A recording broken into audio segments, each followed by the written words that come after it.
नमस्कार। आज हम बात करेंगे स्वर और व्यंजन के आधार पर प्रत्याहार तालिका के विषय में। स्वर और व्यंजन के विषय में हम सभी जानते हैं, वर्णमाला में दो प्रकार के वर्ण होते हैं, स्वर और व्यंजन। आ ई उ, रील री, ए आई ओ औ इत्यादि स्वर होते हैं। का खा गा घा ञ, टा ठा जा झा, टा ठा डा ढा, ये सारे व्यंजन होते हैं। स्वरों की मात्राएं लगती हैं, व्यंजन की मात्रा नहीं लगती है। किंतु व्यंजन का जब हम उच्चारण करते हैं तो स्वर के बिना व्यंजन का उच्चारण हम नहीं कर सकते। अर्थात यदि हमें का बोलना होगा तो का में आ का भी उच्चारण आवश्यक है। की बोलना होगा तो का के साथ ई का उच्चारण भी आवश्यक है। अर्थात स्वर हम स्वतंत्र रूप से बोल सकते हैं, स्वरों का उच्चारण हम स्वतंत्र रूप से कर सकते हैं, किंतु व्यंजनों के उच्चारण के समय स्वरों की आवश्यकता पड़ती है। हम यहाँ स्वर और व्यंजन की चर्चा नहीं करेंगे, बल्कि इनसे बनने वाले प्रत्याहारों के विषय में चर्चा करेंगे।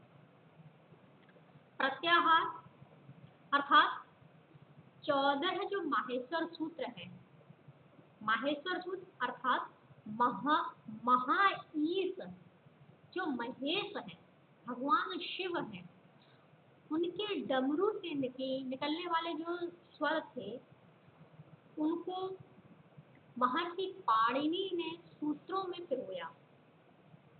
अर्थात एक उक्ति ये कहलाती है कि एक बार भगवान शिव ने डमरू बजाया, लोगों को तो डमडम की आवाज सुनाई दी, किंतु महर्षि पाणिनि को 14 सूत्र सुनाई दिए, जिन्हें उन्होंने लिखा और सरल व्याकरण का निर्माण किया। संस्कृत की सरल व्याकरण जो आज हम लोग पढ़ते हैं, महर्षि पाणिनि के द्वारा रचित 14 माहेश्वर सूत्र हैं, उनके माध्यम से ही व्याकरण इतनी सरल बन पाई है। ऐसा नहीं है कि महर्षि पाणिनि के पहले व्याकरण नहीं थी, व्याकरण तो थी, क्योंकि संस्कृत भाषा थी, संस्कृत थी, किंतु व्याकरण इतने सरल रूप में नहीं थी जितने सरल रूप में आज हम पढ़ रहे हैं। चलिए आगे देखते हैं। स्वर और व्यंजन के आधार पर प्रत्याहार। तो 14 माहेश्वर सूत्रों से 42 प्रत्याहार बनते हैं। 42 प्रत्याहार अर्थात सर्वमान्य जो प्रत्याहार है, जिनको हम प्रयोग कर सकते हैं, व्याकरण की दृष्टि से जिनका प्रयोग सार्थक है, ऐसे प्रत्याहार 42 माने गए।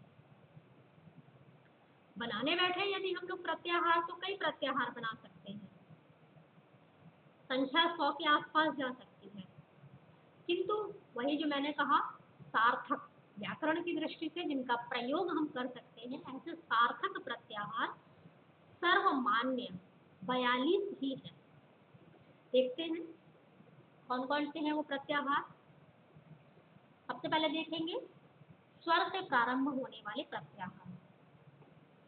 तो स्वर प्रारंभ में है जिनके, स्वर से जो आरंभ हो रहे हैं, ऐसे प्रत्याहार अण, अक, अच, अट, अण, अम, अश, हल, इक, इच, इण, उक, एन, ऐच, एच।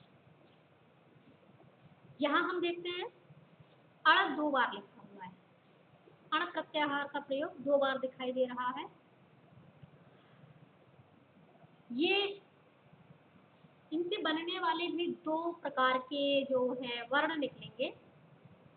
एक तो अण प्रत्याहार पहला वाला जो है, वो माहेश्वर सूत्र के प्रथम सूत्र में ही आपको देखने को मिल जाएगा। अण, आ ई उ ड़, अण प्रत्याहार अर्थात अण प्रत्याहार, प्रथम जो अण प्रत्याहार है उसके अंतर्गत जो वर्ण हम गिनेंगे वो होंगे आ ई उ, केवल 3 वर्ण। द्वितीय जो अण प्रत्याहार है वो जाएगा अयुण के आ से लेकर के लण के ला तक, अर्थात आ ई उ, री री, ए ओ य व र ला, अर्थात प्रथम सूत्र से षष्ठ सूत्र पर्यंत, पहले सूत्र से छठे सूत्र तक द्वितीय वाला अण प्रत्याहार जाएगा। इसलिए यहाँ पर ये दो प्रकार का अण लिखा हुआ है, दो बार ये अण का प्रयोग इसलिए दिखाई दे रहा है। आगे चलते हैं। व्यंजन से प्रारंभ होने वाले प्रत्याहार जिनका आरंभ व्यंजन वर्ण से होता है, ऐसे प्रत्याहार कितने हैं देखते हैं। हश, हल, यण, यम, यं, यै, यर्, वश, वल, रल, मै, यम, झष, झच, झय, झर, झल, भश, यश, वश, हय, खर, छव, चर, चय, शर, हल। यहाँ भी यदि आप ध्यान दें तो हल दो बार लिखा हुआ है, पहली पंक्ति में और अंतिम पंक्ति में। ये दो बार जो हल लिखा है इनका प्रयोग भी दो प्रकार से होता है। जैसे हमने अण का प्रयोग देखा, उसी प्रकार से हल का प्रयोग भी दो प्रकार से। हा का प्रयोग सिद्ध करने के लिए ये दो बार हल प्रत्यय लिखा हुआ है, हल प्रत्याहार है। दो बार सिद्धि ऐसे होगी कि एक तो होगा अट प्रत्याहार के अंतर्गत और दूसरा होगा शल प्रत्याहार के अंतर्गत, जिसमें अट से अहेरणम, क्षमता अरहेणम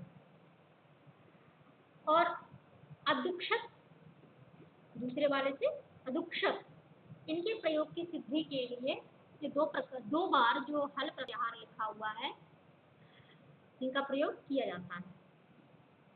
एक अट प्रत्याहार के लिए और दूसरा शल प्रत्याहार के लिए दो बार हा वर्ण का प्रयोग होगा। इसके विषय में, हल के विषय में अथवा प्रत्याहारों के विषय में अधिक चर्चा के लिए, अधिक ज्ञान के लिए फिर कभी वीडियो बनाएंगे, अन्यथा बहुत बड़ा हो जाएगा ये। आप लोगों को समझ में आ गया होगा कि कौन कौन से प्रत्याहार स्वर से प्रारंभ होते हैं और कौन कौन से व्यंजन से प्रारंभ हो रहे हैं। ये सार्थक प्रत्याहार है। धन्यवाद।